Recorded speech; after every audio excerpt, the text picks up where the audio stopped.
Coyotes begin the new year with a loss, and a kind of ugly one at that. Lots to talk about in this one, and yet nothing to talk about. It was some weird game.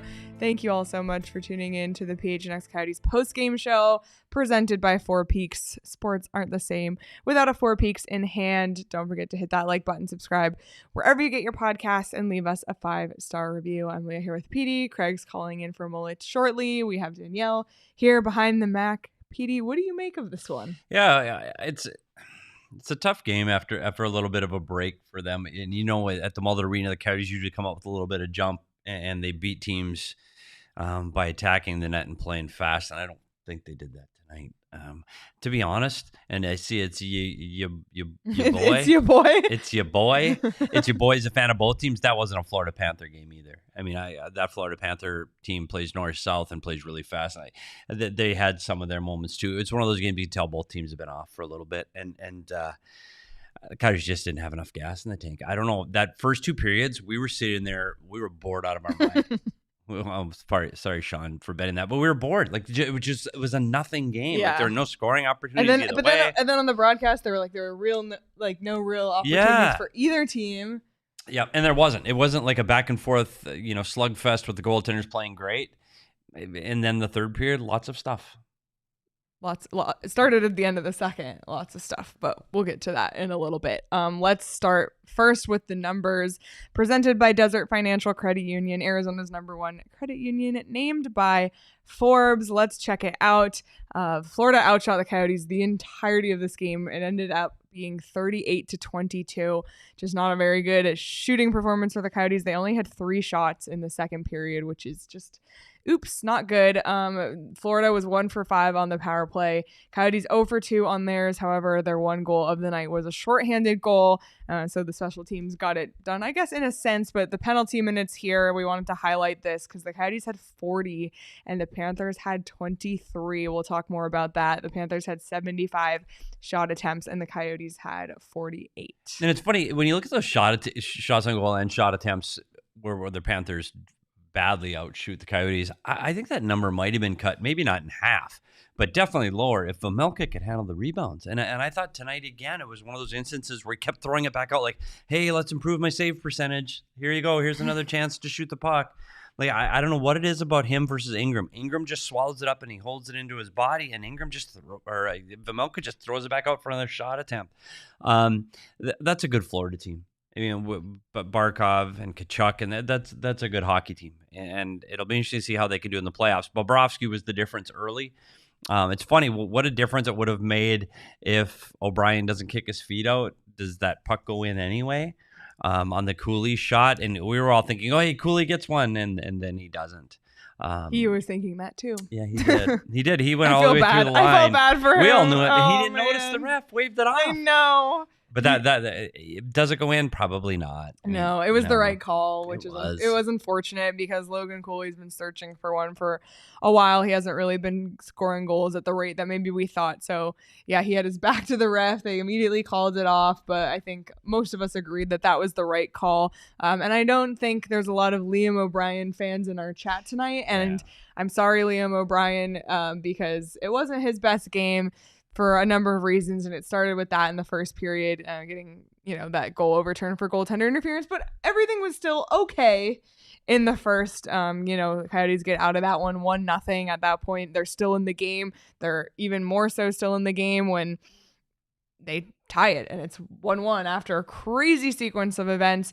Alex Kerfoot, who had an amazing opportunity earlier in the game as well on the power play, one of the best chances of the game, he was due for one tonight. He scores shorthanded, which is always cool to see a shorthanded goal get scored, not against, which tends to happen to the Coyotes. Actually had one going for them on a great feed from Lawson Krause, Kerfoot's 5th of the season.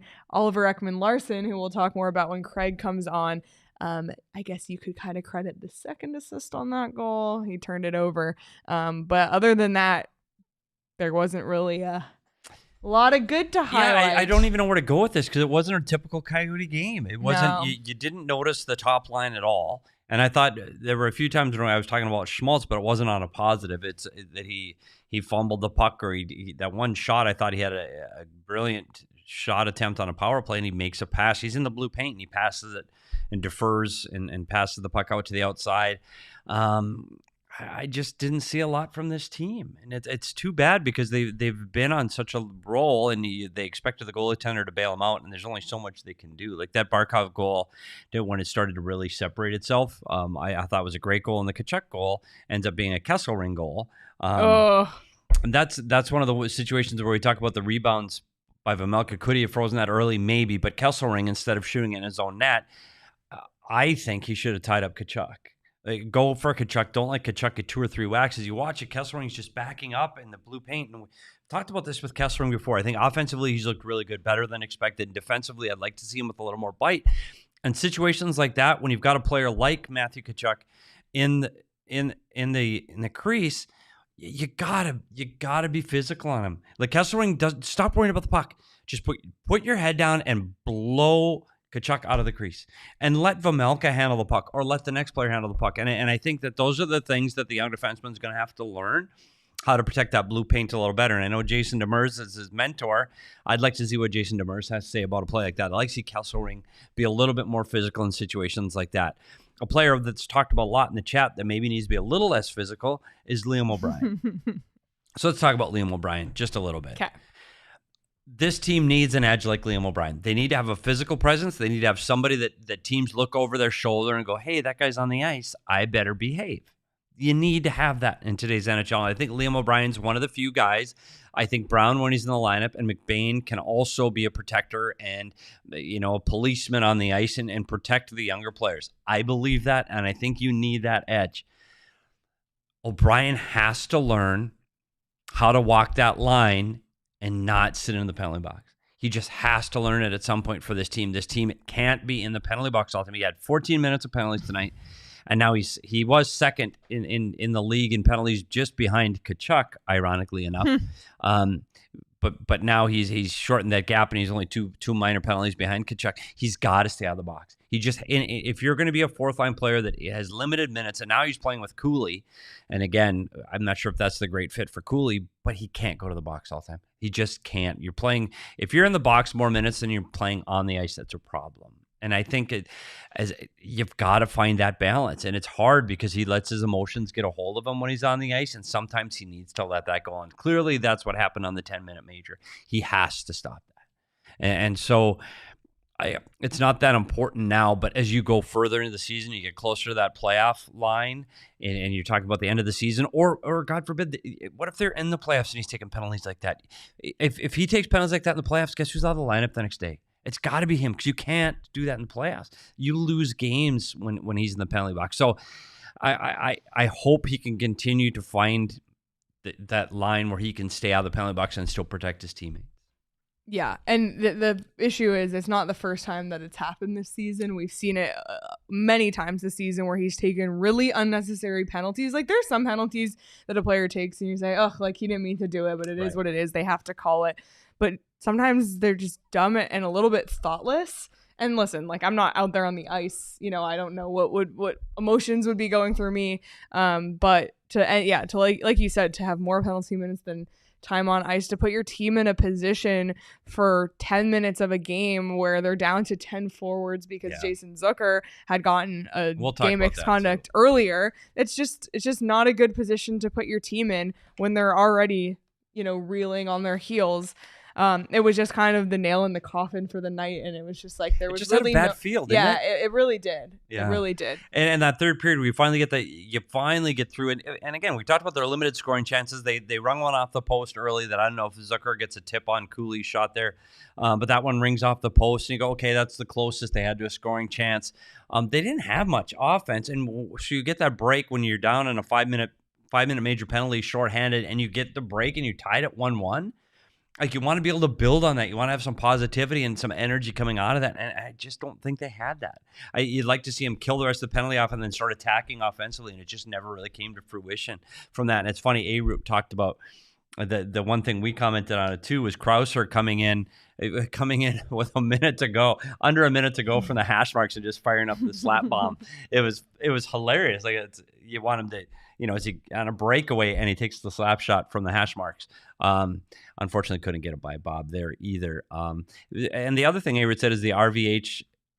Okay, there was one tonight. There was, and it's just it's tough because the RVH, the reverse VH. I'm gonna do a PD's Puck Talk on this because I rant on it all the time. People need to understand what that position is. When you go back and watch the goal that the Barkov tip goal when Vejmelka's on his knees at 6'5", that's what the RVH is. It's a reverse, vertical, horizontal. It's how your legs are against the post. When you're 6'5", if you stand up, you cover more of the net. Now, that play is exactly what the reverse VH is intended to stop. It's supposed to stop a play coming in front of the net when the puck's low in the goal line or below the goal line. That's when you go to that position. And unfortunately, Vejmelka missed it. Like, it just goes underneath his arm there. That's one that if he squared up to Barkov, I think he gets it. It's unfortunate. So it's not so much the RVH. That's actually the save position he should have been in for that. Barkov just tucks it in under the bar. It's a hell of a shot. So I can't really fault Vejmelka on that one. I'd like to see him cover up the rebound in the Kessel Ring Kachuk melee, but I won't go too far on the RVH today. Yeah, there were other things to talk about, which we definitely will. Let's talk about Jason Zucker. And the hit. So it was a wild sequence because we're watching it on TV. They follow the play, so you see that something's going on behind. So when the camera pans, all you see is Jason Zucker fighting. Yeah. And I was thinking, oh, like Jason Zucker, like fight. In my head, because I just feel like he talks a lot of shit on the ice. I have to be honest. And I was thinking, oh my God, like this is crazy. And then they showed the replay, and first you see that Cousins, like Vejmelka's down on his knees and gets hit. And luckily he was fine. It wasn't too bad, but that's a really vulnerable position. And Jason Zucker jumps to his defense, but slams Nick Cousins into the board, like out. He's out. He drops. Like literally unconscious. Like, insane. It's so scary. And then, the fight started because the Florida Panthers player, and I'm sorry that I forget who it was. Forsling. Yeah, dropped the gloves, to defend his own guy. And Jason Zucker, stood up and fought him in response. And they spent a lot of time looking at that and determining what to do in that situation, and ended up giving Zucker a game misconduct for it and a 5-minute major. This is one of those things when you talk about in hockey where players are policing the game themselves. Okay, and here's the example of that. Nick Cousins was a Coyote. People that are fans here of the team or still work or play for the team know Nick Cousins. Nick Cousins a pain in the ass on the ice. He's a guy that never shuts his mouth. He's constantly chirping to the opponents. He's a little bit of a dirty player, and in a good way. He was a great player to have on your team because he gets underneath the opposing player's skins, and he just takes it far enough where it disrupts the opponent. So take that into account as this happens in the third period, that there is a lot going on. Oh, that happened in the second period. That the first period, Nick Cousins had a couple of questionable hits, and he had been involved already. So now you see Vejmelka, a defenseless player, already wearing a bubble, with his head down close to the dasher board and getting hit in the head by Cousins into the boards. Like, is it a dirty hit? I think it is. And did Cousins... Vejmelka goes down on his knees so late in the play. Could Cousins have changed his direction? Maybe not. Maybe not. So maybe it's not dirty. But here's where I get concerned. After a play like that, and Cousins has been in the league long enough, he knows the unwritten rules in the code book. If he's hitting Vejmelka in the head against the dashboards, he has to know that someone's coming for him. He has to. Like, that's a dirty hit, and you go, okay, it's coming. And instead of being prepared for what's coming next, he stands up straight and he's very lackadaisical. Now, I think what Zucker does is a dirty hit. Hits him from behind in the numbers. Cousins' head goes into the glass. You don't want to see that. Absolutely don't want to see it. And I don't think Zucker went in with the intent to knock Cousins out against the... What I really think Zucker wanted, I think he wanted to fight him. And I think that he hits him in hopes of retaliation and they can have a fight. I think that's where it was going. Unfortunately, Cousins wasn't prepared for it. Head into the glass. He gets knocked unconscious. So now Forsling has to jump in and defend the hit on Cousins for the hit that Cousins put on Vejmelka. It's just an unfortunate chain reaction. I felt bad for Cousins because I don't want to see anybody get hurt. And it's unfortunate he gets a head injury out of that. I feel bad for Zucker because I don't think Zucker intended to hurt Cousins on that play. It's just a series of unfortunate events that all happened from a hit from Cousins of Vejmelka that probably didn't need to happen. Do you think Jason Zucker will face disciplinary action? He might. He really might because from what level? Fine to suspension. It's hard. You never know with the league. Yeah. And it's fortunate those guys that are making that decision are all guys that have played. And so they're going to take into account the Vejmelka hit into the play and it was how defenseless was he and how hard was the hit.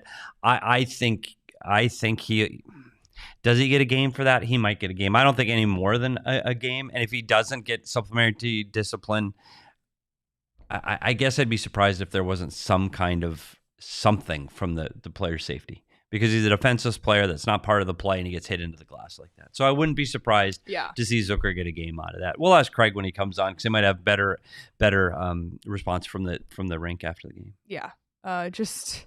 Man, that was an eventful one, especially in the penalty tab. But we'll take a brief pause to clear the energy here. And actually, during the part of the game where we were kind of bored, before all that happened, Petey turned to me and said, I think I want to switch to Desert Financial Credit Union. I did. I said that today. And we had a long conversation about the pros and the cons, the banking, and there's so many pros to banking with Desert Financial Credit Union. Among them, getting a $200 in bonuses when you open a free checking account online. How can you pass that up? I think the word credit union makes you feel like they're your neighborhood banker. Like, and they treat you like that. And Desert, Desert Credit Union. It's a credit union more than. And I don't know if anyone watching the Coyotes broadcast knows this, but they sponsor all the replays on the Coyote game. And everybody that watches this knows that you and I are just loaded from all of our work here at PHNX. That we have all this extra money that we want to invest at Desert Financial Credit Union. Yep, absolutely. So it's the new year. Time to get your finances in order. Put them all in one place. Today's the day. Open a free checking account online with Desert Financial Credit Union. Get $200 in bonuses when you do, and get started by visiting desertfinancial.com/200.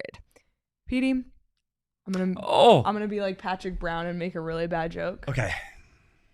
I haven't had a legal Pete since last year. Let's see what you did there. So I miss Illegal Pete's, and we need to have a meetup again soon. We do, because I only get it then because it's not. They unfortunately do not have one near. It doesn't look like it's right there on the table with us. I want it so bad. Literally would. It sounds so good now. And I'm telling you, the queso soaking into your white rice. We talk about it all the time. If you haven't done it, it's fantastic. And where else can you go? Walk in, be eating, sitting at the bar, drinking a beer, eating your food, watching sports in 5 minutes. Probably not many places. It's unreal. You can at Illegal Pete's. And like amazing food at that. Oh my God. Bowls, tacos, burritos. Yep. Outstanding. Taquitos. They have everything. And if we don't know how it works at Illegal Pete's, you walk in and you order at the counter and you tell them what you want. And then I think once people... Chips and queso on the side, always. I forgot to say on the side they poured it on. But that's how you discover I know, it's amazing. On the rice. So it's easy. Food's amazing. Drinks are amazing. Just their happy hour is amazing too. Close to the Mullett. Super close. Great pregame spot for Mullett. I don't know what else you need. See, CWP wants an Illegal Pete's meetup. We gotta plan CWP has one. met us at 2 different Illegal Pete's. Many diehards have. Yeah, many of them have. Yeah. Well, you can stop by your nearest Illegal Pete's, 2 in Arizona, 1 on Mill, 1 in University in Tucson, and a bunch in Colorado. Stop by your nearest Illegal Pete's for the go-to spot for burritos, buddies, and beer. Where is Hub City Productions coming from? Yes, meet up on Hub the City, 16th. let us know where he you're said he's coming from. He's coming in, and he's Yes, gonna do February ready for a meeting 16th. February 16th. I don't like that's after Valentine's Day. I don't know where that. What is that a thing? Is that a game? I don't know. That's so far away. Yeah, that's a whole month from now. Traveling to Arizona from where? Let us know. Let us know, Hub City. Okay, well, Where is Hub City? Like, what is that a city? Like, should we know that? It's like the gateway to the west of St. Louis. Is Hub City like Detroit? Is Detroit the Hub City? But I see Hub City being more of like an Eastern thing. Like, that sounds like an Moncton, New Brunswick. Yeah, just as we all thought. That was my next guess. That was my next guess after Detroit, the Hub City. Moly. I was thinking Moncton. Let me tell you, Moncton. I bet you Arizona in February is a little bit nicer than Moncton. Well, that's a hell of a time. All right, to come down. We'll do our best. Maybe we'll go to Illegal Pete's. We'll try to come to that game. Oh, fantastic. Boy. All right. Well, despite the game and everything that happened, we do have to award a dog in him. And this was hard today.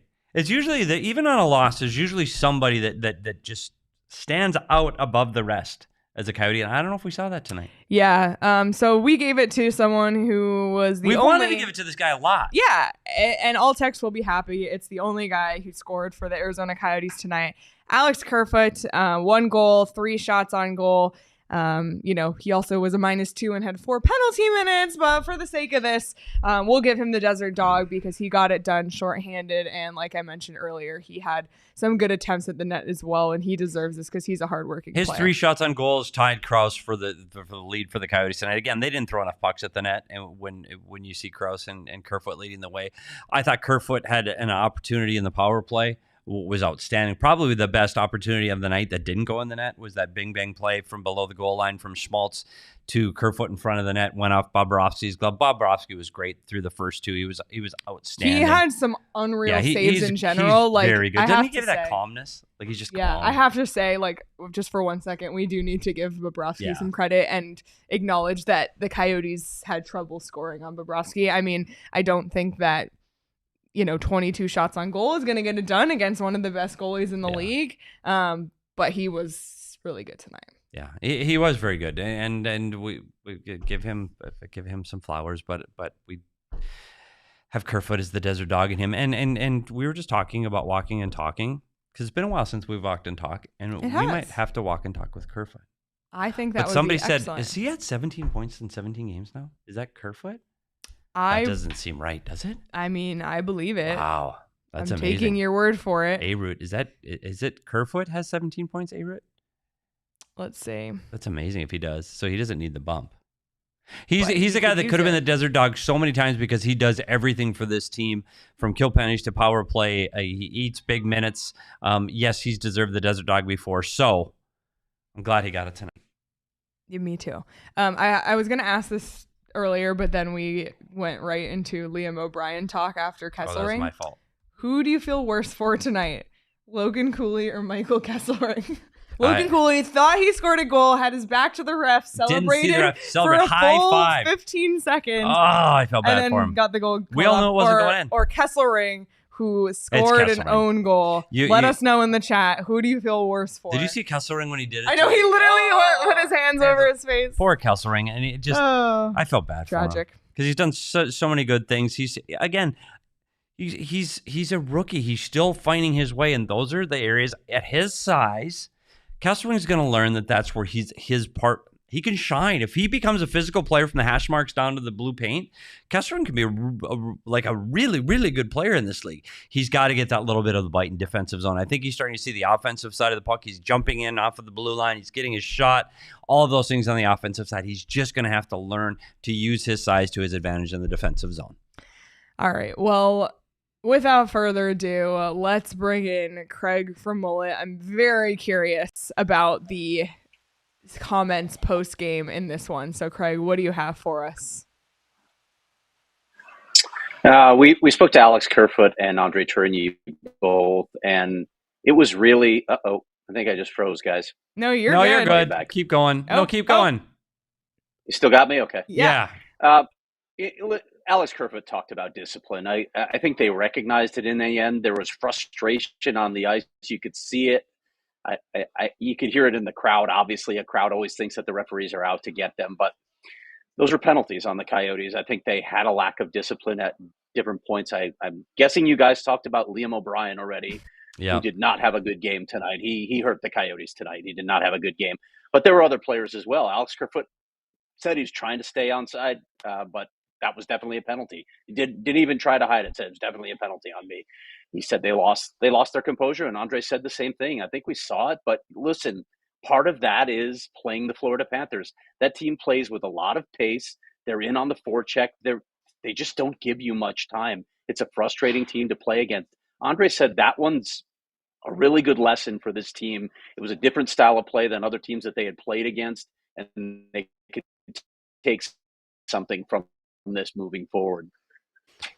Yeah, I think that's the kind of game you expect to play in a playoff game, where they just grind you down, and that's what it felt like tonight. Florida by no means blew the Coyotes out of the rink in the first 40 minutes. They just kept playing, they just kept coming, and they just kept coming, and they just eventually wear you down. And you look at the scoreboard, and oh my goodness, we just lost 4-1, and I think that's what made them so successful. And we've seen it in the chat tonight.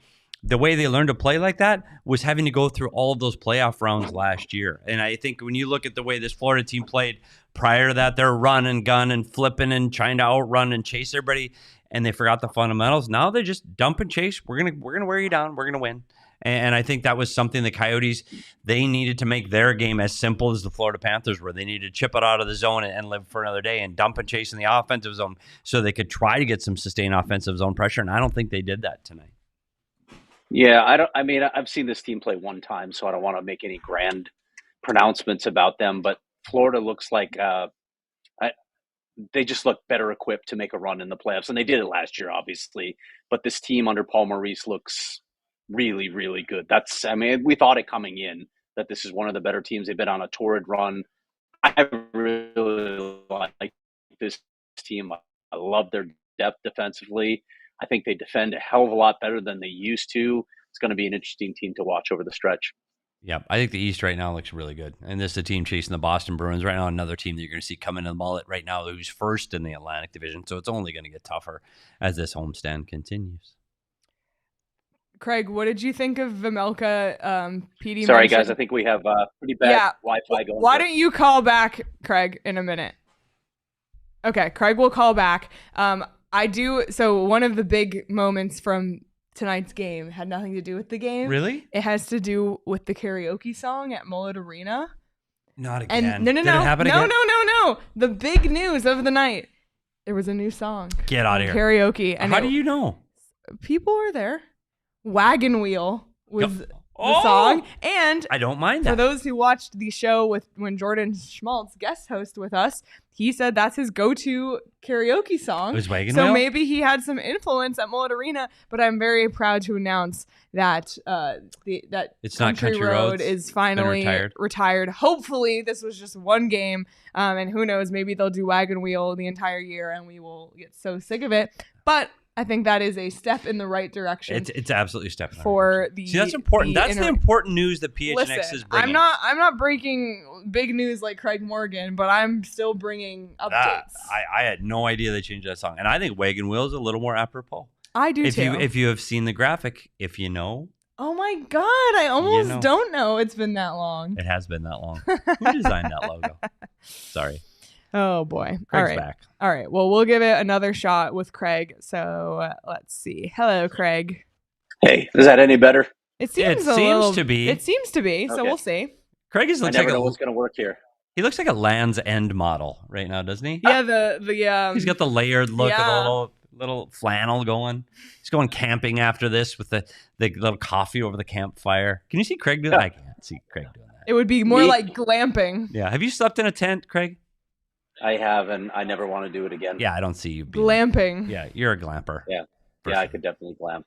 Yeah. All right. I was asking about your thoughts on Karel Vejmelka. Petey mentioned that he thought his rebound control left something to be desired. However, when you look at his numbers from the night, I mean, he stopped 34 of 37 and still ended the night with a 919 save percentage. But what were your thoughts on Veggie's game? That was the one thing we were talking about in the press box too, that he was having a little trouble with his rebounds, but I thought he was quieter tonight. I thought at least positionally he was much better. We weren't, as Petey would say, seeing him slide all the way to the locker room. He was in position most of the time tonight, so I think that helped his game. By and large, I thought he played well. Yes, rebound control was still a little bit of an issue tonight. Yeah, but you look at that goal. That Barkov goal is a fantastic goal on that tip from the goal line. You can't fault him on that one. And then Kesselring knocks it into his own net, so you can't fault him on that one. I thought he played well. I mean, he wasn't lights out. He played well. Yeah, I think that's fair. Craig, I know you wanted to talk about Oliver Ekman-Larsson for a few minutes. He didn't do anything too flashy in this game besides perhaps help the Coyotes get on the scoreboard. Yeah. Once a Coyote, always a Coyote, but great to see him back. It's a little, I'm still not used to hearing the broadcaster say his name and have him not be an Arizona Coyote. And for those of you who haven't had the chance to read Craig's story yet, it's up on gophnx.com, caught up with OEL about the past, the present, and the future. But what do you want to say about Oliver Ekman-Larsson, Craig? Well, just first, I think this is a good situation for him. He's playing on the third pair. He's getting some power play time on the second unit. Of course, as you mentioned, he turned the puck over on that shorthanded goal, but he's having a pretty good season for the Panthers. I think he's in a really good role that suits him now at his age. He's going to get another contract out of this. He's leading this team among defensemen in points. He can still help a team in a specific role. If you can have Oliver Ekman-Larsson on your third pair, you're in good shape. So I really like this situation for him. I did stop by the Panthers locker room after the game. First off, he wanted me to say hello, Petey. Nice. He's actually watched a little bit of our show, and he said something that Leah and I have already realized. He said, it seems like Petey likes being in front of the camera more than behind it. He is not awesome. He is not wrong. Has OEL seen The Magician? I have to know. That's all. I should have asked him. I apologize. I should have asked him about The Magician, but he's definitely watched some of our show, which is great. Yeah. He's checking in on us, and that leads to the greater point. I asked him what he thought of his first Mullett experience, because of course the last time he came back, they were still at Gila River Arena, and he talked a little bit about the arena, thought it was going to be louder, but he said he got to see a lot of fans, wave to a lot of fans. But more than that, he said it's never going to feel normal for me to come back here, Craig. Never. No matter how many times I do it, it's just always going to feel weird because this is still home. It feels like home, and I thought it was going to be home forever. So that's one of those moments where you're just like, it's tough. You remember the personal side of this business when you hear things like that. Yeah, for me, Oliver Ekman-Larsson, there was a point in his career, especially early in the 2012 playoff run, where he was dynamic. Like his puck possession and his ability to get pucks out of the zone as a young player were elite. And then as he got older, injuries caught up with him. And I don't know if he ever got back to what everybody's expectations were of him. And I think the bar got set extremely high, and then the money followed and the captaincy followed, and now the pressure and the bar gets set even higher. And it's hard. It's hard to meet the expectations of everybody when maybe that's not where your game is, and you put all the pressure on yourself. You have all kinds of things happening on and off the ice. And I just think, unfortunately for Oliver, it just was time for him to leave. And I hated to say that, because I agree with you, Craig. I thought he would be a Coyote forever. I really, really did. And it was a series of things that led up to him having to find a new place to play. There was differences in the management, in the coach's room, and there were all kinds of things that happened to Oliver. But now that you see him without the C, you don't see him with the big fat contract. You just see him being another player on the team. And that's what Oliver Ekman-Larsson needed. I think this is a good situation for him, and I hope that this team and does well for his sake. I hope they can get another long playoff run. Yeah, and don't forget about it. I know you know this, but the loss of his mother was another huge blow to him. But I guess I'm getting a little frustrated with some of the revisionist history that I'm seeing from fans. How he never performed for them. Like again, ask Dave Tippett, ask Shane Doan. We could ask you about that 2012 playoff run. where he was logging 3 minutes more of ice time than any other Coyote on that team, on a team that went to the Western Conference Final. He was a young player. There's a reason he was on the ice so much for Dave Tippett, who did not trust young players necessarily. Oliver Ekman-Larsson was an incredible player early in his career. We even saw it through the mid-2010s where he scored 20 goals a season. He had a season in there where I thought he should have at least been a finalist for the Norris Trophy, if not won it that one year. This guy was a terrific player for a really good stretch of time. So if you're going to come at me and tell me that he never lived up, he was never a great player, I'm just gonna flat out say you're dead wrong. You have no idea what you're talking about, because he was a dynamic player for a good 5-6 year stretch. And he holds all offensive records for defensemen for the franchise history. I read that? Can I read them? I wrote them Go down ahead. because Craig put them in his story. So he's the Coyotes franchise leader for most games played by a defenseman, 769, most goals by a defenseman, 128, most assists by a defenseman, 260, most points by a defenseman, 388, most power play goals by a defenseman, 55, most game-winning goals by a defenseman, 31, most shots by a defenseman, 1,730, and average time on ice per game by a defenseman, 23 minutes and 25 seconds. I don't know what else there is to say. Yeah, well, I know I could say one other thing, because I reached out to Rich Nairn and I just wanted to sort of reaffirm what I already knew about Oliver. I'm like, where does Oliver rank among the guys that have done work in the community with charities? Where does he rank? He's like top 5 all time. I don't know what you want the guy to do. So, I don't know Craig, either. Sorry, he didn't single-handedly win playoff series, which is apparently what some people wanted him to do in a sport that has 23 players on a team. I will say he never... The player we saw early in his career, after the injuries, that player didn't come back. And that's Agreed. I think that's a fair statement to say. But he was still a really good defenseman, really good teammate, and a really good captain. So, Craig, I know it will never happen in Mullett Arena because the Coyotes do not have a permanent home in Mullett. When they get their new arena and we can put all the names back up that belong, Teppo Newman and Kachuk, Ronak, Doan, and they go up in the Ring of Honor, does Oliver Ekman-Larsson's name belong in that Ring of Honor? I think 100% he belongs. I think you think it too, Petey. And, I reached out to a bunch of people who would have that sort of accurate read on it. Every one of them said yes. Every one of the people associated with this franchise said yes. Leah, I don't know what the poll says now. I have the results. We were getting a lot of feedback on that one. Yeah, so as of right now, there's 7 hours left in the poll, but over 1,000 votes. 58% of the vote is yes, 28.7 no, and 13.4 unsure. Yeah, I'm a yes. Yes is the... I'm a yes. And here's the hard part.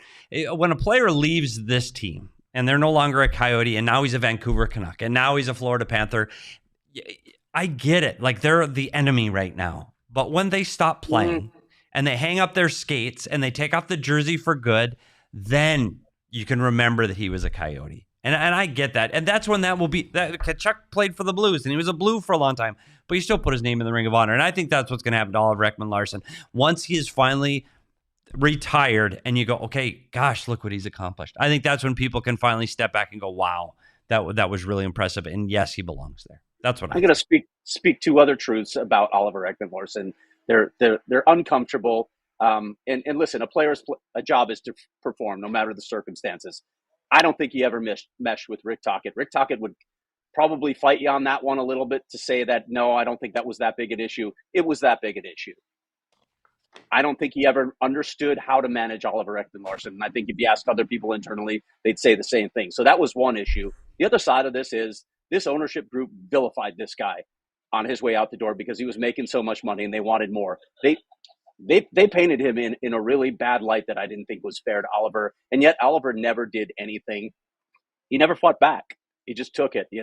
He was a class act the entire way. So I want to keep all of that in mind. And again, all the things that we've talked about in the community and the things he did earlier in his career for this team, there is no question in my mind that this guy belongs in the Ring of Honor someday. Agreed. He's one of the best that's ever worn the Kachina jersey. He's a great person. I consider him a friend, and we had a lot of long talks on the plane, on the bus, and around the rink. And I think he's a quality human being and a quality teammate. So he belongs in the Ring of Honor. All right. Well, one last topic before we let you go, Craig. And so much stuff has happened since this morning, but it was a Hot topic this morning, the World Juniors. Is that still going on? It was a crazy day at the World Juniors, and a lot of Coyotes prospects played a role in that, most significantly in the Canada-Czechia game, where Czechia stunned Canada with 11 seconds left in the game to win, and Michael Rabel, 28 saves on 30 shots for Czechia to help lead his team to a 3-2 win over Canada to head to the semifinals. Connor Geekie, Maverick Lamoureux eliminated. Maverick Lamoureux named one of Canada's top 3 players of the tournament as selected by the Federation. I can't believe Canada's out. I can't. It's the second time I think I looked up that stat. Second time this millennium they will finish outside of the top 4. Is that correct? I think that's what I had in the notes. It's crazy. It's their first time not medaling since 2019 at the very least. So. But they're not going to finish top 4. That's crazy to me. Yeah. Canada's not even in the semifinals. It's fun. Honestly, like, you like to see upsets once in a while. I don't like seeing the favorites win all the time. Granted, it's still the same handful of nations that are really in contention for medals, but I didn't think Czechia had a chance early in this tournament. I think they looked good early. They weren't all that highly touted, and here they are. And then the Finland always finds a way to be in contention. I don't know how they do it. Doesn't matter what's on their roster. Here they are in the semifinals again. That's going to be a tough game for the U.S. A couple of things. I am shocked, stunned. I think Canada, people don't understand, maybe at this level, Canada could field 2 teams and they could both medal. And I'm not being facetious about that. That's how deep Canada is, from 20-year-olds to 17-year-olds. However, the rest of the world is catching up. And I think this is starting to finally show that maybe this isn't Canada's automatic gold medal team anymore. I think it's maybe they're I don't want to say their ego's getting ahead of them, but I think they just thought they were going to come back and win this game. I just think we got this, and then it just runs out on them. I think their goaltending in the first period hurt them. I think that first period should have ended 0-0. Instead, it's 2-0, and they were never able to come back from that. And you can go back, and I've talked about it on the show a lot. I'm not convinced that Canada has the goaltending on a world stage that they used to have 10, 15, 20 years ago. And I think when you see them compete in a world stage like this or the Olympics, I think that shows. I agree 100%. And if you talk to people in the goaltending community around the world, they will tell you the same thing, that the development situations in other countries are better than they are in Canada right now. Petey, you've said this a bunch. They're getting overcoached in Canada, and it's to their detriment. Yeah, I feel bad for Geekie and Lamoureux. I know they had good tournaments. You feel bad for them and the people most of all. But you're got to be happy for Michael Rabel, who started off this tournament struggling in game 1. He didn't play at his best, gave up a lot of goals in the first game for Czechia, and now he finds himself in the semifinals. And he was clearly the best player for Czechia today. I thought he was making 28 saves out of 30 shots against a offensively gifted Canadian team. Good for him. And these are important games that maybe help him in his career and his development as he, starts to become a pro here in time to come here. Absolutely. So just to recap, Czechia with Michael Rabel, Finland with Samu Bao, Sweden with Melker Thielen, and Team USA advanced to the semifinals. So 3 Coyotes prospects remain in this tournament, and we will keep tabs as the week goes on. Let's go. Craig, anything else before we let you go? Nope. I'll see you guys tomorrow. We have the What Chaos Boys on, right?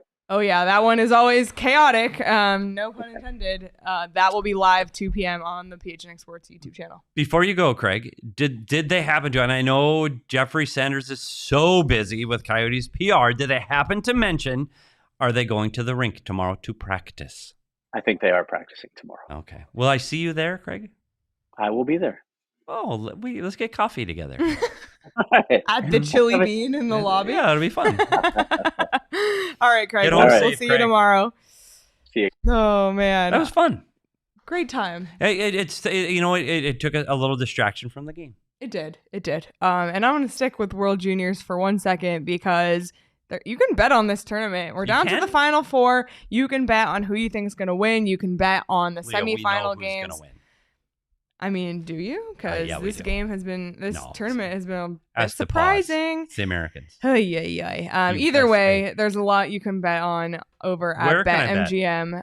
And right now, Sean unfortunately live bet the Yotes, and it looked really good because Kerfoot tied the game seconds later. And if you know Sean, you know that he live bets the Yotes when they are being outshot. So he made some good moves.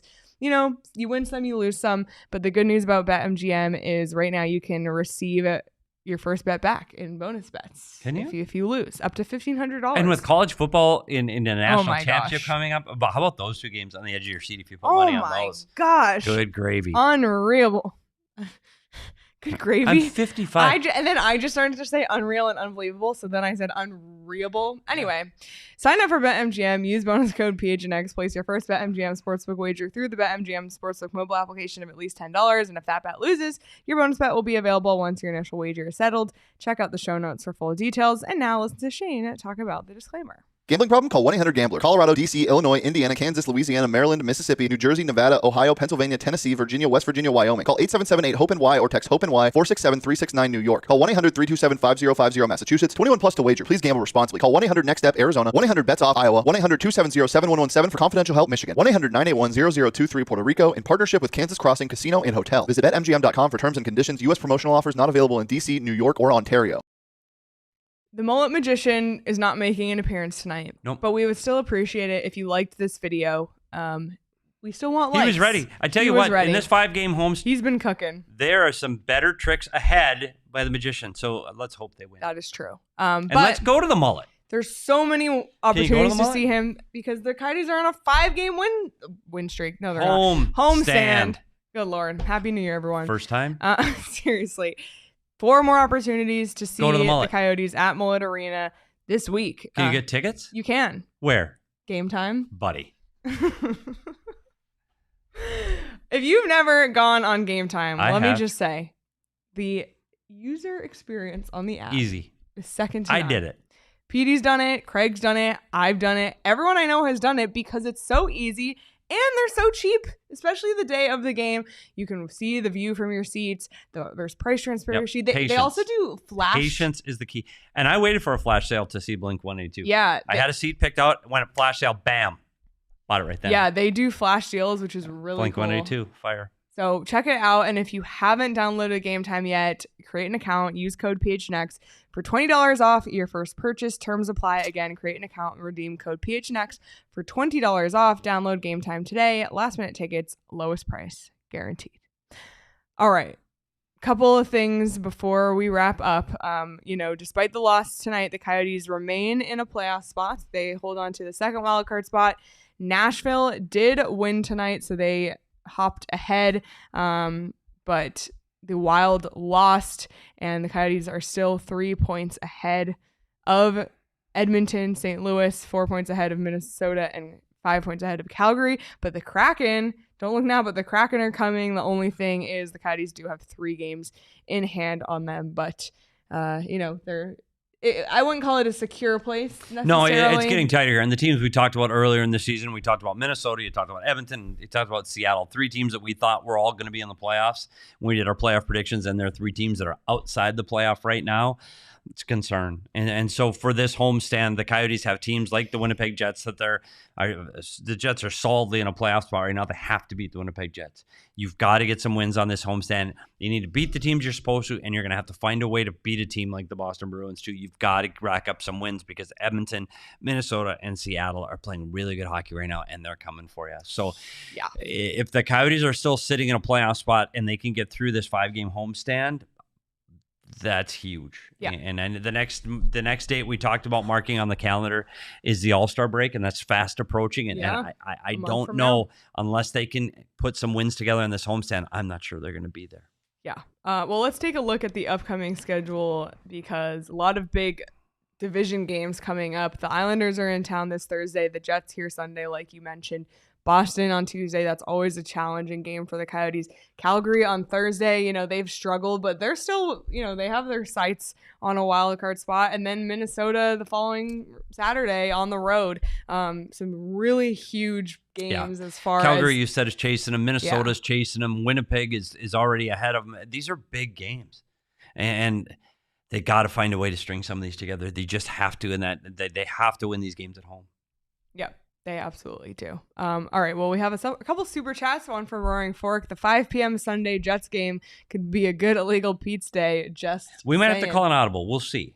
Yes. We'll get into the office tomorrow and we'll see how we're feeling. But either way, it could always be an unofficial. It always can be an unofficial diehard meetup. Yeah. You can just go. Yeah, absolutely. And then a $5 super chat from Altex. Missed the game tonight because I woke up sick. Sorry, you're sick. Hope you feel better. So I've been sleeping a bunch throughout the day. Despite the loss, my almighty precious Kerfoot scored. He did Altex and he was the dog, and we mentioned you. Yeah, get well soon, Altex. Yes, absolutely. PD, do you have any other thoughts on this game before we wrap up here? No, I think that this team has to do a couple of things when they come into the game in a couple of days. One, they got to stay out of the penalty box. They're going to have to find a way to play more discipline, and that doesn't mean you have to lay off on the physicality. You can still be physical, but you got to stay out of the penalty box. That's one. Two, they're going to have to find a way to get some offensive zone time and offensive zone pressure. And if they can't get in entries by carrying the puck, then they're going to have to dump and chase, and they're going to have to go get the puck, and they're going to have to find a way to generate some kind of offense. This team goes through those waves of having offense and not having offense. Well, right now, they just need to throw more pucks to the net, and you got to get some sustained pressure. And we've said this all year long. They have to defend the blue paint better.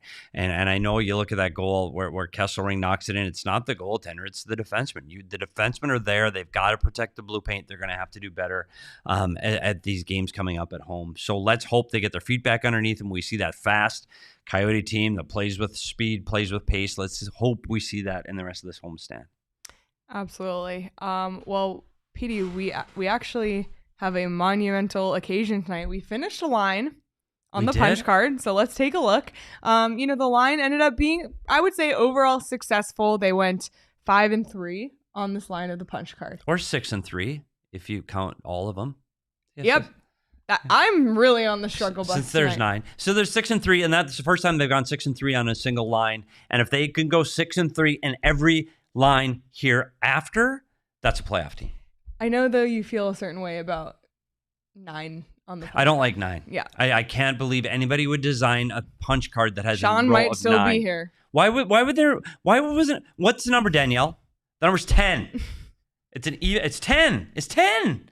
In Sean's defense, it is tough because it's like 82 games. Wait, it doesn't end in it's not divisible by 10, but I did fix it again for you, PD. Oh, can I see it? What it looks Yeah. like? There we go.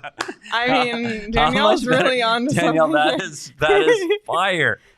69 Nice. kills me every nice. Nice. But you know. Oh. Wow. Yeah. I go back to. Yeah, every time you insult Sean's, then Danielle shows One of hers. the new ones, and you think, Yep. okay, maybe it's fine. okay. Maybe it's okay. It's hilarious too. I'll text fluids and get your rest. Oh my gosh, it's hilarious too that I said the wrong number of games, Yeah, that's knowing okay. clearly But that if they were there's 6-3 throughout, this is a playoff team. And I said it in the summertime. I said it in the fall. I said it last week. I still don't know if this team can make the playoffs. I think that's a huge ask for this team. Especially when you watch them play a team like the Florida Panthers, you go, "Eek." It's a huge ask. And the schedule doesn't favor them. Last year, they finished off the schedule at home. This year, the second half of the schedule is a lot of time on the road. And I just, it's going to be really, really hard. And I think, I don't, what?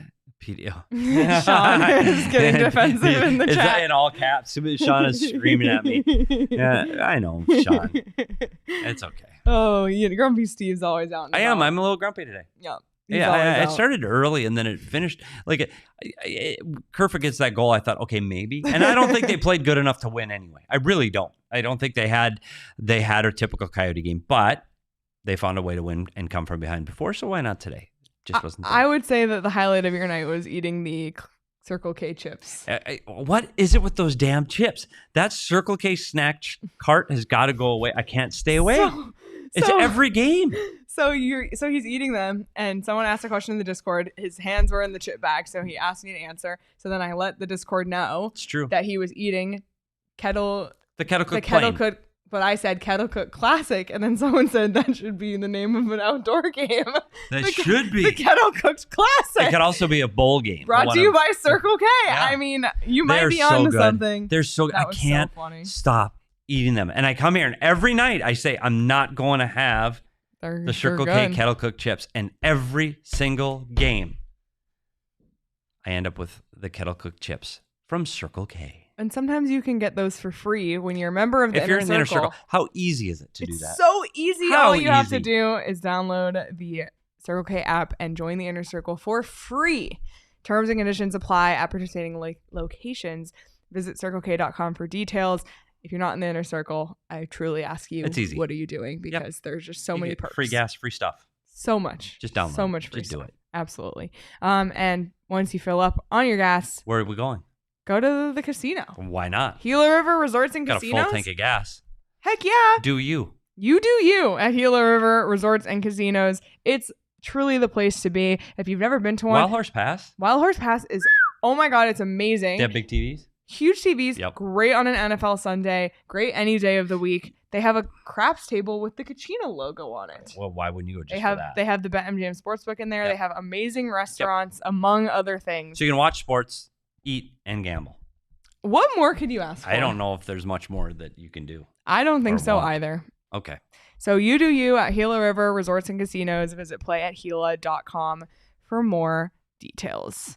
All right. Well, that's it for us. What a game. That's a weird one. They'll want to, take some lessons away from that, I'm sure, and look ahead. Yeah, I think to they're going to be Thursday. frustrated. I think they're going to talk about practice tomorrow at the ice stand. I think it's going to be frustrated. I don't think it's going to be a fun atmosphere there tomorrow at the ice stand. So Craig and I will be there to bring the fun.